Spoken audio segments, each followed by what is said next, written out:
creators. Southeast content creators. Southeast content creators. Nah. Ọkwa sọnsọ ashịka unu na-ehezi so that is ekwada agba unu nkịtị because unu na-play game with the life of ndị Igbo ka m gwazie ya unu life Southeast content creators. Sọnsọ ashịka unu na-atụ unu na ọnọ unu stage ofu asị unu na ọnọ unu stage ofu asị onweghị ibe unu na-agwa people uwe eziokwu all the Southeast content creators skate makers. And ọka mmanụ unu jere join ya Nollywood act wa movie nwana na ihe niile unu na-eme acting. Ọkwa nnọọ content ka unu na-ekreti unu ekwu nnọọ content ka unu na-ekreti unu nọkịta unu stage ya shi buru fota emere arrest eme ha arrest onye a mere nke ejikwere mee nke ejikwere mee nke ọzọ. Sọnsọ ashịka unu na-atụ men very dark man ofu onye standard na challenge na-ekpokọrọ that is unu ndị ifere ma ukwe unu nwa ndị Southeast content creator. Sọnsọ ashịka unu na-atụ unu na-atụrụ ndị Igbo asị ka unu were nweta ego eji unu apụta prezident ya na unu ndị ọma unu nwa dị bunch of people na-eresi ndị Igbo asị unu gbachara dimba onweghị ibe unu. Sọnsọ ashịka unu na-atụrụ ndị Igbo onwe gwa m eziokwu unu na-agwa ndị Igbo anọ na stage ofu arrest anọ na stage ofu ihe anọ na stage asị ka unu na unu nwa dị people na-atụrụ ndị Igbo asị. Ọnụ unu chọọ ndị Igbo unu chọọ ịma ndị na-atụrụ unu asị ma ndị na-agwa unu ife na-awụghị eziokwu ma ndị na-eprete weta ihe pentie ibe ahụ ka o yie something on the Southeast content creators. Unu aji ha ezu akparamagwa unu adịghị good. Plank unu na-eme dị too much. Wayo unu na-eme dị too much. Ndị Yoruba anaghị create content. Ndị Hausa anaghị create content. Sọnsọ unu nwa Southeast content creators. Gbaragbara fụ oke ọwụla ala unu na-ezuzu ụzọ ji life of ndị Igbo na-egwu egwu unu ewerego the mind and the emotion of ndị Igbo na-eti na-egwu egwu unu sọnsọ unu nwa na-ekreti content ifere ma ukwe unu nweghị ibe unu na-ekreti nzuzu ka unu na-ezuzu nna na-akpọ isi enu nweghị ife unu na-alụ nweghị enetere unu na-alụ unu nwa Southeast content creators. Jee nụchawa ofu onye eji eme polisi ji eme arrest anọ na stage ofu ibe kpọta ndị polisi bụ egbe eme mmadụ arrest.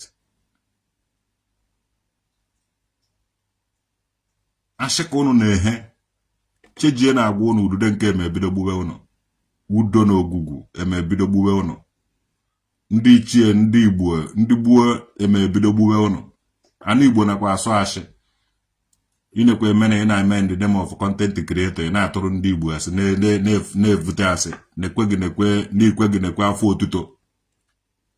Respect any people.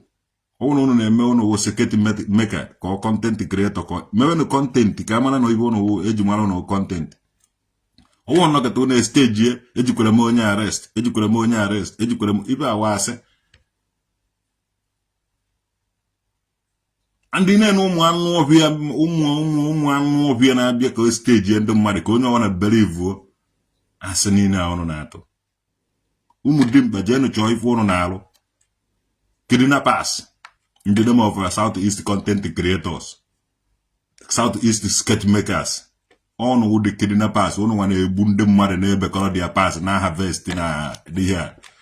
Onwe Facebook pay you people know nothing.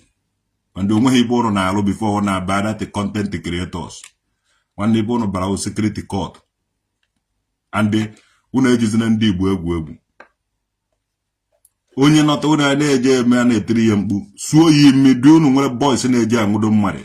Southeast content creators. Take any serious time. Ma wee tiri unu anya. Unu ma na-esi atụ asị. Unu nwere followers. Unu ma otu esi deceive millions of people. A na-ebelieve unu ka m nụkwa na emere mmadụ arrest ejecha wụrụ na emeghe onye arrest no just ibe a stage onye eze Jizọs kịta onweghị onye ma unu etigbu na-egbuo na onye eze Jizọs na-anọzighị ndụ and unu na-achọ ka o si otu ada ya onye eze Jizọs adịzighị ndụ onye eze Jizọs ọ dịzighị ndụ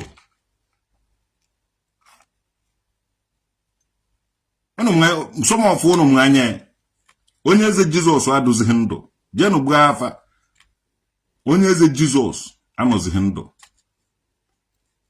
unu na-eme unu stage ofu ive stage ofu ọrụ unu egbu onye eze Jizọs adụzighị ndụ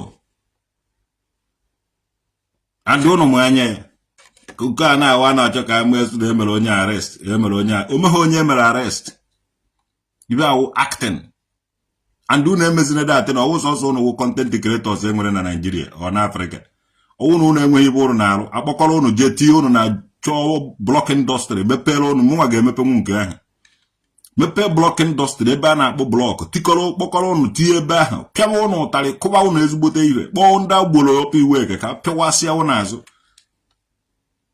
unu chere ọnụ nwa ka ndị na-agba keke na pepe mma unu chere unu ka ndị taxi drivers mma unu egekwara respect onwe unu chọọ ọrụ unu na-arụ n'obodo unu na-eme content creator skit makers comedian ndigasị ya plank plywood nollywood na onweghị ibe unu na-arụ na-ejidego onye eze Jizọs gbuhuo na-eme ekpere kiri na-apụrụ ya sotụwa ego unu gburu onye eze Jizọs mụnwa na-ekwu ya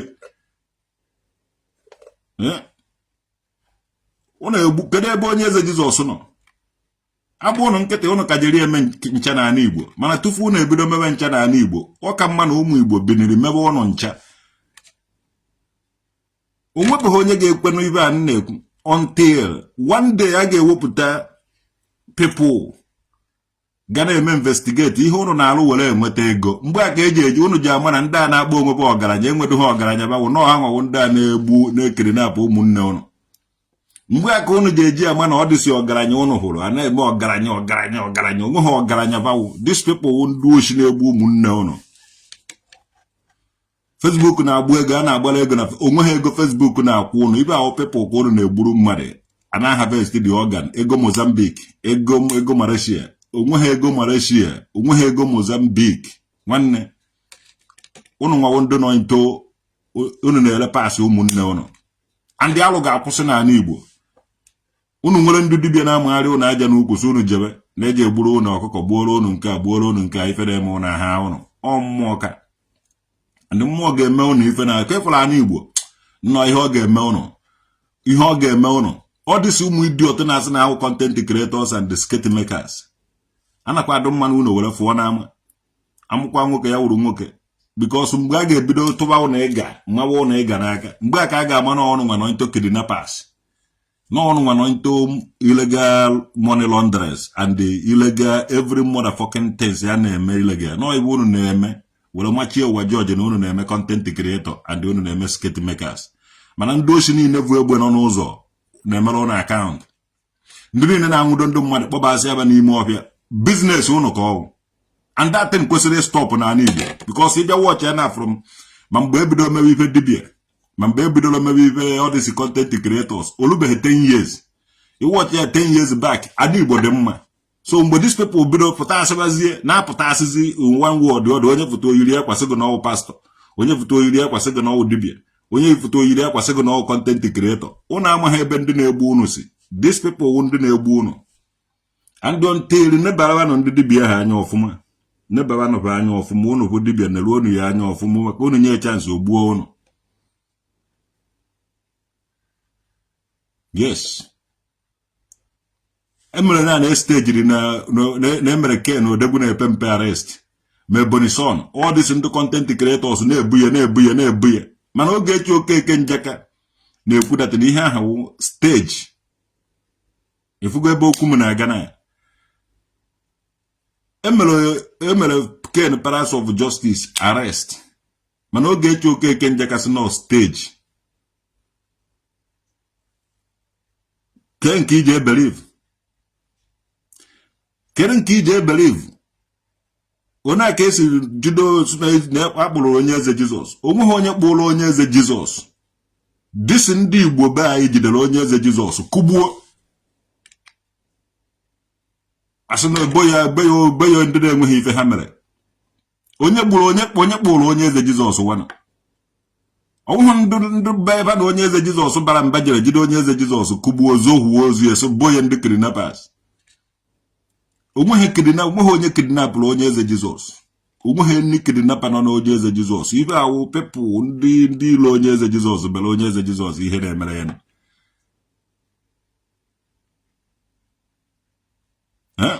Ndị ọrụ na ha na-emekọ ibe ji esikwere ike ka nwee ike defeat unu because ohi dị n'anya ndị dibịa nke ikpeazụ a na-amagharị ụnụ aja enye m ụnụ a na-ejegharị na dibịa ofeke na-ejebe dibịa na ha anwụgbuo alụ ka unu na-eme ife ọjọọ a n'Igbo adịghị mmụọ unu nwa ndị na-eje n'akụkụ hotel na-eje emite ndị na-ala ha na hotel na-erevir information ndị nọ na hotel Evans of Nnewi nwoke Nnewi ya na bụ eme ibe ọ kụziela a lot of Southeast people things ha na-eme ya fụ mmadụ ọ na-eje etiri ndị mmadụ mkpu na hotel na-eje etiri ndị mmadụ mkpu na ibe a ọ ndị ahụ ndị na-apas information about ụnụ nwa na-evukọrọ iji azụ kedu otu esi buru gị kedu otu isi nọta akwado ihe niile emechara ihe eburu gị onye ahụ na-etiri gị mkpu n'akụkụ gị wee sụrụ gị imi biznes ka a na-eme ndị Igbo na-ele ndị Igbo na-eri anụ ndị Igbo na-ata anụ ndị Igbo na-harvest ọgana ndị Igbo ọ ndị Igbo na-eme ya ndị na-eme ebe ha masquerade onwe ha asị na ndị na-ele ọgwụ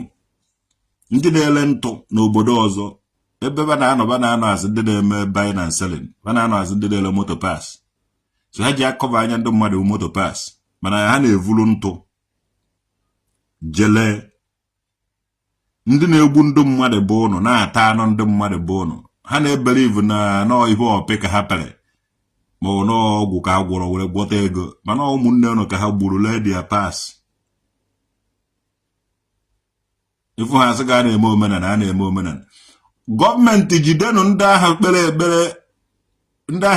ekpere ego were daa ka ha kwuo ụzọ ego ahụ si were bịa jidenụ ndị ahụ na-awa egbucha anụ asịgụ na ego mbute ka ha gwa gị ebe ego ha butere ibe ahụ mana as long as na ụnụ emenwu ya ibe na-eme ụnụ ka jede eme ihe ndị ha ga na-edisive ụnụ na omenala ka ha na-eme mana ọwụghị omenala ka ha na-eme ihe ha na-egbu mmadụ na-ezo onda omenala ya not far from the truth ha na-eji agwa gị m ga-agwa obodo ahụ polisi kọntrị onye chọkwa ya tara ya ka mkpụrụ onye a mee ya arrest so na ndị na-eme ụnụ ibe nọbụ ụnụ ndị ọgaranya bụ ụnụ aha nọbụ ụnụ men investigation ebe ihe ba na-eme were enweta ego ka ụnụ bụ akpa a na-egbuju ma ọkpụkpụ mmadụ ma ife nọgasị ndị mmadụ n'ime na ụmụnne ụnụ ka a na-harvest these people ha ga-anọdụ ya kwụọ ndị mmadụ ụgwọ ego bie people ha from aka ife ha na-eme ihe ahụ ife ha nọ into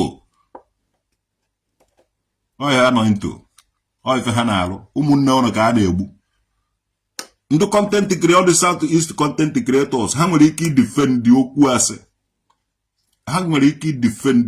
asị to the last ka e were confuse mmadụ evubakwa ha na evubago deceive and deceit ife ha na-arụ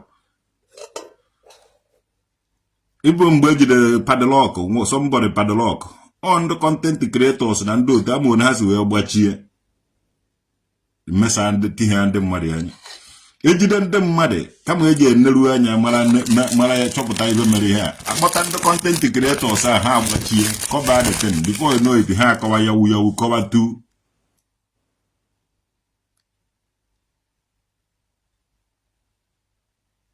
ibe na-eme J-Pack a na-eme arrange all this ụmụ fake ya mere nji na ọrịa onwe na Germany here enwe m ike ime onwe m associate with all these people nwere ike inye ndị Igbo fake because echi ya gụọ ma na nso ezigbo afa ka ego kama mmadụ ji eriju afa na ụzọ ọka mma na ogulu ọnụ nara obe nwoke enyere m ego ọjọọ wụ na because inye m dị ego ọjọọ ị ga-akọntrol m ndị dibịa ji afụcha eziokwu bụ ejeghị ekwu because ọwụ na-akwụ eziokwu ego ọjọọ ejeghị na-abịa so they have to eat the money and be sure ahụ erigo ego ọjọọ onye mere onweghị dibịa ji ọfọ ibe ajiwu mgbọrọgwụ na nshi na aja onweghị dibịa ji ọfọ kịta ibe ajiwu ọgwụ nsị ka ha ji adị ime dego nsị ahụ so ụnụ ga-adị very careful of those dibias.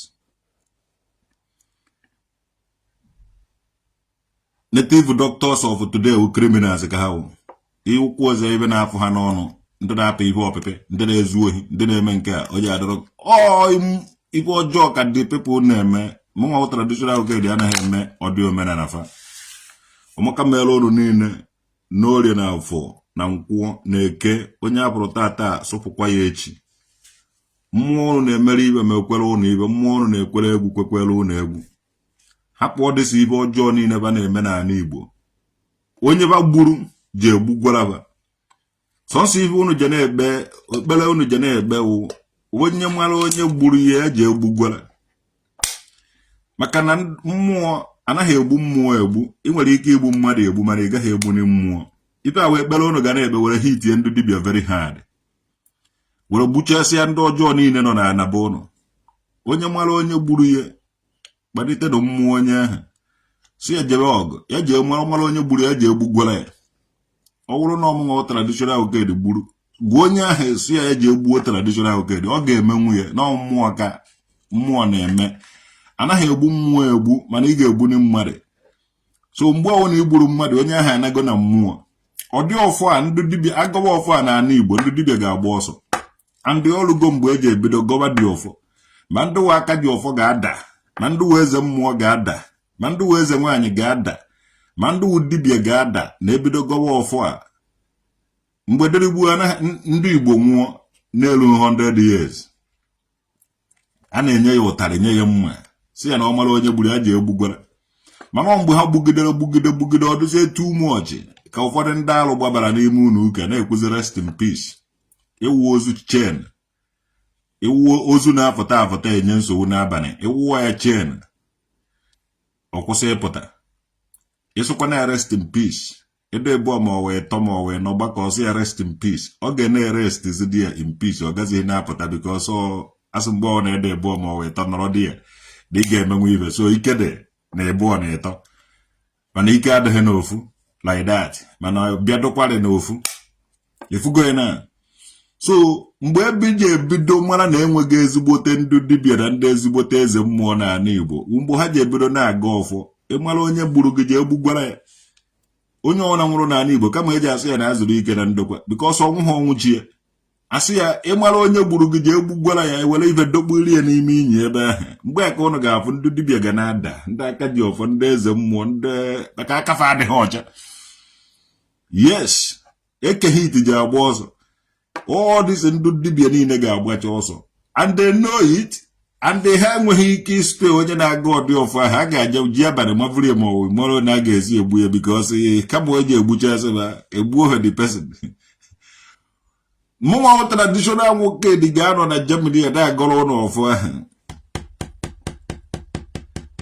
Ebe ọwụ na maara na nga na-agọrọ ya ụnụ dị asị ọfọ. Onye mara onye o gburu ya ji egbugwara. Yes. Ma dibịa gwụọ ọgwụ ewere gbuo mmadụ onye ahụ ji egbuo dibịa ahụ. Mgbe a ka ị ji dibịa ga-eji na paakị ngwongwo na-anara ha ọsọ small na paakị ngwongwo na-ama na Hausa abatago ọka na ọ na-eshizikwa this time. All this South East content creators. Onye ọwụ na-etụọla asị mmụọ be anyị jide gị n'orie na afọ na nkwọ na eke. Mgbe a ka ba ji ebido mebe ezigbote content creating. Ị na-eme biznes, ọ bụrụ na igbugo mmadụ na ya na-egburu gị mmadụ iwere na-enwe ego, ndị ahụ igburu nyebe gị nsogbu n'orie na afọ na nkwọ na eke. Mgbe ahụ ka iji afụfa afọ mmadụ ọ na-wee ekehit ufekinem. Ịchọ ịkpa ya ekehit ịgbacha ya okwu asị ekehit. Ọ bụ aga akwara kọt esi a weta paspọtụ ya ma ọ dị ike adị ya na ọ bụrụ na ekehit n'ebe ahụ ịgbara na ọya ka ị na-agwa. Kwada anyị wụrụ Lawrence. Ụrụlọ meka afọ mmadụ onye ọwara na-aza fekinem ịchọ kparịba ya wute fekinem ya enweghị ibe o ji eme. Ọ gba ga akwara kọt iruo n'ụlọ ikpe ezi ma wetakere ahụ onye gbara gị akwụkwọ ka ị mara na onye kparịrị.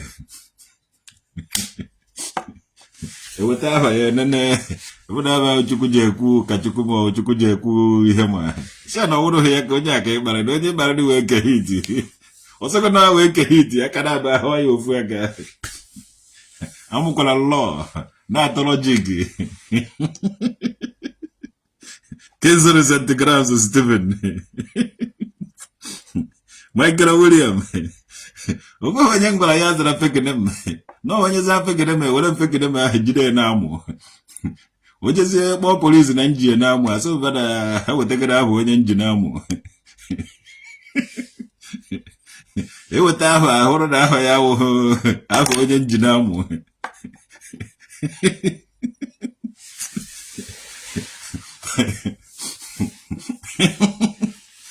Michael William ama na onye be anyị ejeghị aza Michael William kama ọza Chukwuma Michael Okeke ma ọ Chukwuma William Okahụ o jere ha aza Michael zakwa William at the same time so na amụma na-esi ahụ ndụ ka gị ka onugwu medoro child Anthony to God who made me a young man kpara gị aka ebe ahụ ịgbagoro m akwụkwọ asụba weta paspọtụ go maka onwe na abago ji ezi evu medoro child Anthony to God who made me a ebe wuo nga ebe ahụ ndị luo na mmụọ agwa m ndị mmụọ na ị naghị aza ofu afa na ị na-awa eze aza nke ata ịza nke ọzọ echi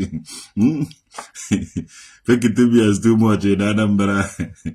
Justin. Oyibo isi ike ọwa agụ oyibo gani wetara anyị na Anambra.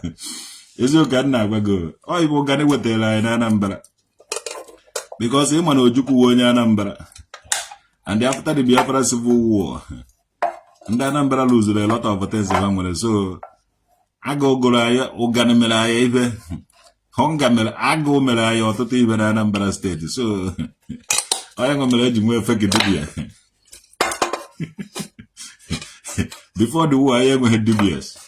But after the war, I wanted too much fake DBS. So, King Citizen to Grass Stephen. Omunga will be a go for bag of quaggo. Before you didn't deserve Wavago Nubu. But Southeast content creators of Atos Renayas, my own sons of Nigeria. And when do your bass, they make content, masket makers, na even. When that was but these people are these people are anaghị eme ka ndị Igbo be anyị wa mụta ọgbakari onweghị ebe anaghị eme hwodi ya na ekirinapen na Igbo tọnụ South East na-atọ ka Chineke na-atọ ka mmanụ aṅụ odozie ka ihe a because of few people chọrọ ka a na-worship ha na South East ya asị ha kpatara ego onweghị ego ụnụ kpatara ụnụ awụ ha ọgaranya ụnụ nwawu ndị oshi and anyị ga-agba ụnụ nke anyị ga-akwụsị ụnụ ka ụnụ hapụ ị na-ekiri na-abụ ndị mmadụ na South East. Yes, those people na-ejide ndị mmadụ n'ime ọfịa ọrụ ka ha na-alụrụ ụnụ mere ha employ all those people nwere ego na ala Igbo na-edu ụmụazị be anyị ha jee na-akpọkọta ndị mmadụ na-egbu nọ ihe a na-eme atighị na ife a na-eme gị imebe ife a na-eme ma ndị dibịa ọ dịsị ụmụ anụ ọfịa dibịa si na-arụcha họteelụ gasị ọrụ gịnị ka ha na-eme were enwe ego asịghị na a na-agwọ ọgwụ these people na-atụ asị na ọgwụ ka ụnụ gwọrọ were kpata ego nwanne onwe ha ọgwụ ụnụ gwọrọ were nweta ego ụnụ na-egbu ndị mmadụ ụnụ nwere boys na-eje egburu ụnụ ndị mmadụ gwanụ pepụl ihe ụnụ na-eme were enweta ego gwanụ pepụl ife ụnụ na-eme were akpata ego ụnụ nwere boys na-eje egburu ụnụ ndị mmadụ ụnụ nwere ebe ụnụ na-ele paasị ndị mmadụ paasị mmadụ ka ụnụ na-ele nke ikpeazụ a ọgwụ anaghị enyezi ego ọgwụ ma ntụ ọ naghị enyezi ego like that ife na-enyebe ego kịta awụ mmadụ ka a na-egbu ụkwụ ha na-apịpụrụ a na-alụ họteelụ nwanne ndị a abago ife nzuzo na-egbu ndị mmadụ ka ha na-egbu nke ikpeazụ a ndị ọndụba ụnụ ndị be anyị ka a na-egbu ihe a na-alụ họteelụ ndị ọgwụ na ka ọha n'ọnụ